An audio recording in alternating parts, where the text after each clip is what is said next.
Hey everyone, it's Rob B here with Rob D, and you are listening to the Property Podcast. How would you like to invest in areas that get better returns than all your rival investors? Today we're going to bring you a concept that we've never ever discussed on a property podcast before, but it's one that we implement not just with property, but also across other asset classes as well. And once you understand this strategy, you too can generate amazing returns.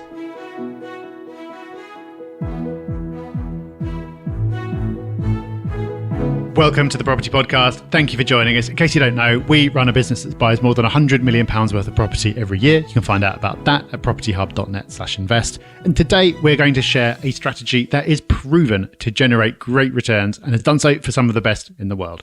We're going to tell you what it is. We're going to tell you how to do it. And if you're feeling lazy, we're going to tell you where you can invest to get the best out of this method as well. So it's time for our news story of the week. We're bringing it from the FT, but it was covered in many places because it was the Bank of England holding interest rates at 5%. Rob, there's a lot going on in the world, so not everyone may have picked this up, but it is important because we've had a cut recently, but the Bank of England decided to hold this time around. And that did not come as a shock. Everyone expected the number to be held. What is interesting, though, is the day before the Fed decided to cut interest rates in America by 0.5%. And I think that's interesting because we tend to follow suit. And most economists and market commentators are expecting us to not follow as aggressively and for the US to cut their rates a little more aggressively, but we do tend to follow the direction at least. So if you are a fan of lower interest rates, which most people are, then that in itself is some good news.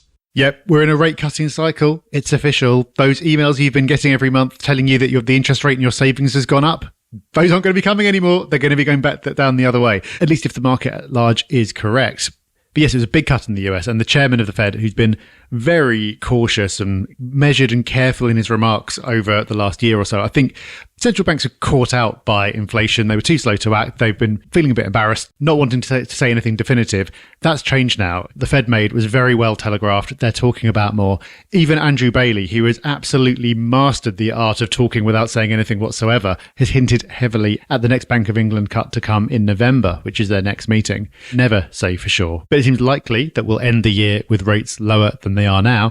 And it seems like rather than asking how high will rates go, as we happened recently, the next question will be how low will rates go? And remember, if you want all the big property and economics news, everything you need to know about as a property investor, if you want that to come to you every week, then just sign up to Property Pulse, our free weekly newsletter that lands every Friday morning. You can sign up for that at propertyhub.net/pulse. Let's begin with a story for the main part of this week's episode. And I'm going to start the story with a reminder of Warren Buffett's most famous saying. It's quoted a lot: to be fearful when others are greedy, and to be greedy when others are fearful. And what he is basically saying is, when something is unloved, then be bold. Because yes, you can be bold when others are scared, but it's actually a lot easier than that. You don't have to be that brave, because Warren Buffett often talks about just looking for unloved assets. And he has proven, by being one of the wealthiest people on the whole entire planet, that it's quite a good approach to take. It's an approach that we take with our own stocks and shares. This year, for example, Travis Perkins, listed on the UK Stock Exchange, had a lot of bad news around the business around March, April time. Now, I try to follow the Warren Buffett approach. And when I hear about a stock that's unloved or being talked down, I get interested. And people were coming to me in conversation mentioning Travis Perkins. So if someone's mentioning a stock to me that's been hammered in conversation, unprompted, then it's worth looking at. So I looked into it, and I felt, after some basic research, that it was actually a far better business than the news. The news was terrible, but the business was okay. Not an incredible business, but an okay business with terrible news. So I made an investment. And a few months on, I'm about 25% up on that investment. Now, I'm not saying all my investments work out that well, but that's a recent example. Rob and I have talked about previously how we both invested in Facebook when everybody was talking down Facebook. And that went on to do great guns, and that was a great investment for us both as well. So if this is such a killer strategy for stocks, Wouldn't it be great if you could apply it to property? Rob, fortunately, we know a way that you can apply this to property. And today, we're going to share that with everyone. We are, because we talk a lot about our hotspots. Your Manchesters, your Leeds, your Nottingham. If we're going to continue the stock picking analogy, you could almost consider those your magnificent seven, your Googles, Microsofts, Nvidias, the locations that have been doing the best and everyone's interested in. And in the world of stocks, you've got things like momentum strategies, and the existence of those tells you that when something's doing well, it's more likely than not to continue doing well, so buying it is probably not a bad idea. But what if you want to look beyond those locations? What if you've been priced out of those areas? The thing about property is it's expensive. So it's a bit like you've got to buy 10,000 shares of a company. You might not be able to buy 10,000 Microsoft shares. So what if you can't get into those areas? What if you're already in them and you want some diversification? You want properties with locations that have a different profile in your portfolio? Or what if you just like the Warren Buffett approach? It just suits your approach to investing better, to not go for the safest and the best known, but to dig a bit deeper. But if any of those are true for you, then we are going to flat out give you some locations that we think fits this bill. But I think, Rob, before we do that, more valuable than just reeling off a list of areas is to talk about how to identify these areas for yourself. I think it's easy to understand the broader analogy, but okay, great, I get it, but how do you actually do that? What is the area equivalent of a Travis Perkins here? Well, we will give that list. So if you're thinking, oh, come on, guys, give us the goods, we will. But it's arguably more important to teach you how to do this for yourself. So first of all, let's start to identify unloved areas. You can probably create a list quite quickly. It could be local to you, or it could be on a national level. There are some areas when you say the name, you think, wow, great city or town. And there are other areas where something inside you goes, When you get that, that's an indication that it could be one of the areas to invest in. Now, let's just say it as it is right now. Some of those areas give you that gut reaction for a reason, because they're not great areas and they never will be. So it's not just trying to find unloved areas, because a lot of unloved areas are just crappy investment locations. What we're looking for here is an unloved area, but with a few other key ingredients. And the first and most important of those key ingredients are fundamentals. So there are areas in the UK that are unloved, but have fantastic fundamentals, great employment opportunities, whether in the location itself or close to other areas with great employment opportunities. Fantastic road networks, rail networks, good schools and shopping options. All those fundamentals are in place. Just because an area is unloved doesn't mean it has poor fundamentals. There are many unloved areas with poor fundamentals, but there are a group that have the fundamentals as well. And then once you have the fundamentals, you're looking for affordability, because if it's unloved, it should be affordable. So you should see relatively strong rents or rental yields. It doesn't have to be spectacular, but relatively strong compared to major towns and cities. You would expect that when you look at these areas, but you need to make sure it's there. And it's not just affordability in terms of generating a good yield, but also affordability for people to be able to get onto the property ladder in that area as well. And then finally, and I'd say this one's more of the cherry on the cake rather than the cake itself. The cake is important, but if you can get this cherry as well, then you really are onto a winner. And that is the catalyst opportunity. So is the area undergoing a transformational change? Is there huge investments going into that area? And that often is fundamentals led. So it could be a new shopping environment. It could be an improvement on transport links. It could be the whole town or city is being regenerated and lifted up so it's more attractive. But if it's got a catalyst as well, then you really are onto a winner. Rob, it's simple to say, but so is the stock analogy. But most people don't do what we've talked about with the stocks. And most people don't do this with property. The concept is easy to understand. Executing on the concept requires some guts and some bravery. Yeah, and that's it, because you are at heart going for something that most other people aren't that interested in. Otherwise, its price would already gone up. It's the same in stocks as with property. Really basic. If you want the safe option, if you want to go for what everyone else is buying, it's going to cost you more. Your returns aren't going to be as good. If you buy into some of the areas that we're going to list in a minute, none of your mates are going to be high-fiving you. They're going to be looking at you really weird. What are you doing? But that's an approach that in property, as within investing in the stock market, turns out to be very profitable. The people you've heard of, like Warren Buffett, who've made all the money, didn't get there by just buying whatever was safest, whatever was fashionable. They got there by digging deeper and taking a contrarian view. And when we're talking about property, I think this is one area where you can actually harness your prejudices. So often your preconceived ideas can hold you back.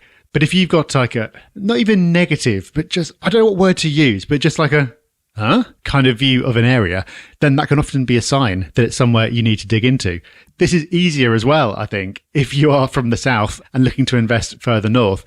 Because for me, as someone who's lived in London, there are areas where before I started investing, I knew nothing about them whatsoever. Maybe I'd seen their name on the rugby scores and that was about it.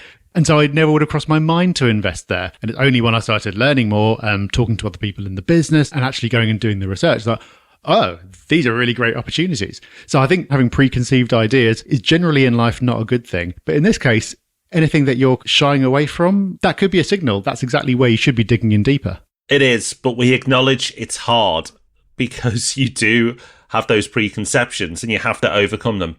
But maybe we can make this easier for you. Let's give you some quick examples of areas that we feel that hit the bill.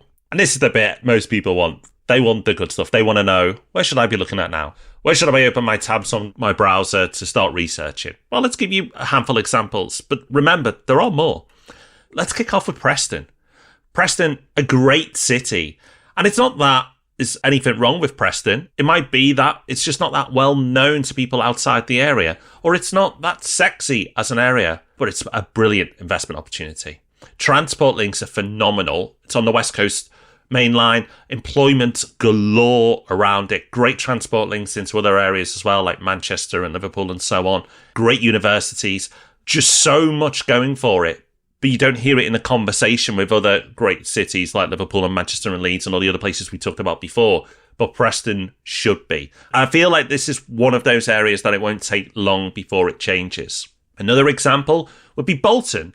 Bolton is in Greater Manchester. Some areas of Greater Manchester have done really well. Bolton has started to improve, and we've invested in Bolton before and seen great capital growth since then. But it's still, I believe, unloved for the quality of the opportunity that's there. Super strong fundamentals because it's so quick into Manchester itself, but also Bolton, the regen there is absolutely huge. Before we talked about that cherry on the cake, Bolton has that cherry on the cake. Massive regen going in there.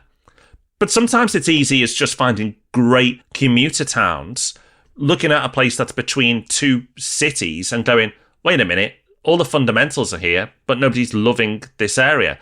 We've recently done a deal on Property Hub Invest in St Helens. It was very popular. And I don't mention it here because there's more available. It's gone. But St Helens was a brilliant example of an unloved area that has incredible fundamentals. So St Helens is between Liverpool and Manchester, for those who don't know. Commuting into both is very easy. But then you can go somewhere like Huddersfield. Again, great fundamentals, perfectly fine place in its own right, but amazing transport links into Leeds and Manchester. So you've got these unloved commuter towns that are so good from a fundamentals point of view and will benefit eventually from that ripple effect. Rotherham is another prime example. I've actually been on site for a deal that we've been trying to sign off there for a while. Not yet happened, but completely unloved, but an incredible investment opportunity. And not just because it's so easy to get into Sheffield, a major city in itself, but also the immediate fundamentals there as well. And it's just such a strong opportunity that we're desperate to do a deal there. But if I'd started this episode without giving you any of this other information we've talked about so far, and just started with, we're desperate to do a deal in Rotherham, you may raise an eyebrow. But when you start doing your own research, you'll see what a phenomenal opportunity it really is. And down the road from Rotherham, Doncaster. We've done loads of investments there and they've worked out immensely well. And for the same reasons, when I go into Rotherham, we've gone into Doncaster. The rent demand in those areas is bonkers. There's not enough buy-to-let stock there. And the employment levels in those areas are absolutely brilliant. But you may still be skeptical. And that's okay, because you've got to get over this. It's quite a leap for people to take, to look at an area that they don't necessarily feel positive about and go, wait a minute, okay, I'm fully bought in. How about we prove the concept, Rob? Yeah, well, to a degree, I think some of those examples you've given are well on their way to proving themselves already, to proving the concept if they haven't already. St. Helens, for example, perfect example. Before we started this podcast, I had no idea where that was. I had no thoughts about it. It wouldn't have been in my top 20 list of places to invest, but we know we did a deal there recently. We also did a deal maybe 4 or 5 years ago. I ended up visiting it. Lovely houses. And that deal has done phenomenally well since. So all those places you've just listed, again, you have to get over the ego thing. Like if you tell one of your mates you're investing in Preston, their first comment isn't going to be, oh, well done, mate, sounds great. It's going to be, what are you doing? Then after 2 minutes, give them the spiel, it all makes sense. But it seems like a strange thing to do at first. But when you go and look at areas where this concept has been well and truly proven, it's funny because you kind of forget that they were ever unloved in the first place. So let's start with a couple of areas close to Manchester. So let's start with Withenshaw, an area of Manchester, probably one of the best areas of Manchester now, one of the prime areas for families, young professionals. That wasn't always the case. It was an area that had the fundamentals, it had the location, it was surrounded by popular areas. But in itself, as a new investor, you'd have to be a bit brave to be going in there. If you had been brave, though, you would have done exceptionally well, better than almost anywhere else you could have invested in Manchester. Very similar story down the road in Stockport. Stockport obviously has the fundamentals. It's about 5-6 minutes into Manchester city centre on the train. It's got lots going on in its own right. It's right on the edge of some beautiful countryside. And yet again, it doesn't sound strange now. You would not need to be brave to invest in Stockport, and you would have done extremely well. We were doing deals in Stockport. I was going to say it's before I got involved. It's probably a decade ago now, but those will have done really well because Stockport has moved from being somewhere unloved, unfashionable, to being mainstream. But you can even see this playing out at a big city level. Take Liverpool. Liverpool has obviously got the global brand, and now I'd say it's probably third behind Manchester and London in terms of international investment, feeling that globally somewhere investors are comfortable with, understand. But in the 90s, you lived there in the 90s, Rob. Not quite the same story. Yeah, really following on from the 80s, Liverpool was unloved. I loved it, but it was unloved by others. And it was kind of seen as a city that was going to struggle to recover, but it did recover. And it was obvious it was going to recover when you look at what we've talked about today, because the fundamentals were brilliant and the area was being improved, upgraded, the regeneration factor. So strong fundamentals, a worldwide famous city. It was easy to see, at least from my point of view, maybe I was biased because I'm from Liverpool, that it was going to kick on great guns. But I'm not from Glasgow, but the same could be said for Glasgow. Glasgow was, around the same time periods, unloved as a city. And now it's loved. It's been on an amazing transformation journey. And now people talk about Glasgow in a different way than they did 20 years ago. Now, we know there's some challenges with investing in Scotland at the moment with all the laws and regulation. But as far as just cities go, Glasgow has been fantastic. And if you didn't have those regulations as a buy-to-let city, it would be right near the top of our list. Absolutely. So Glasgow, another great example. So if you've been skeptical listening to this, maybe you're not so skeptical now. I've been listening to the stories of how we apply it to stocks and how we apply it to property as well. It's a different concept and a different way of looking at things that we talked about before. But I think it's really valuable because, as Rob said, yes, telling you about a 25% gain in a few months in stocks is great. But Withenshaw was the Travis Perkins, or Stockport was that Travis Perkins. Liverpool was the Facebook that we talked about. They were those type of stocks and they changed. And who knows, Preston, Rotherham, Bolton, St Helens, they could be the next one. But if it takes 6 months or 6 years, it just feels that everything is in place for it to happen. And if you've got a good tenant in, paying you during that period, when it eventually kicks on, you'll be well rewarded. So what do you do now? You can just go and look at the areas we've given you, or you can start doing it yourselves. Think about those unloved areas. Then start to look for the fundamentals. Don't force it. It should be obvious. But if they are there, then crack on. Go and visit, or start to call local agents, or just carry on with your desktop research to begin with. But one thing you should absolutely not do when you go into any of these areas is buy the cheapest stuff. This is something we talk about all the time. But these areas are good value already. Go and buy the best stuff in these areas, because that's where the real rewards are, because there'll always be the best stuff in those areas. I remember Liverpool, the Georgian Quarter, how cheap it used to be. Amazing buildings, amazing architecture, and now the most expensive part of the city. It was very affordable 20 years ago, very affordable. Do the same in the areas that we've talked about, and do the same in any areas you identify. Do not go cheap, don't even go mid-range. Go top end in all these areas. Go top end in Preston, Rotherham, St Helens, Bolton, and wherever you find. Wherever you discover, go and do the same. Get the best, because they'll always remain the best in those areas. And when those areas kick on, you will be rewarded the most. Those areas then become super valuable. So that is a critical component to this. Do not go cheap at the last minute. Don't go cheap on me, guys. Go for the best stuff, and you will get the best returns and the best rewards. Yep, so important. And the great thing about doing that is you win twice over, because we've talked in the past about the benefits of owning the best generically. You have fewer issues, you get better tenant choice, you get less aggravation. Whenever growth comes, you get it the fastest. If you buy the best in an unloved location, then you're getting those premium assets without the premium price point. So you have all the benefits that we've talked about with unloved areas, plus the benefits of owning the best. So I know you've already said it, Rob, but that point has to be emphasized. Because not only can you get into trouble if you go cheap and buy something that is just going to cause you trouble, but you can turn that around. And it's actually such a huge advantage to own something premium in these areas. Couldn't agree more, Rob. And something that we have done since day one of the podcast is share the way to do this. Yes, we have a business that does this. Of course we do. But we share the strategies that we use, that we implement on a day-to-day basis.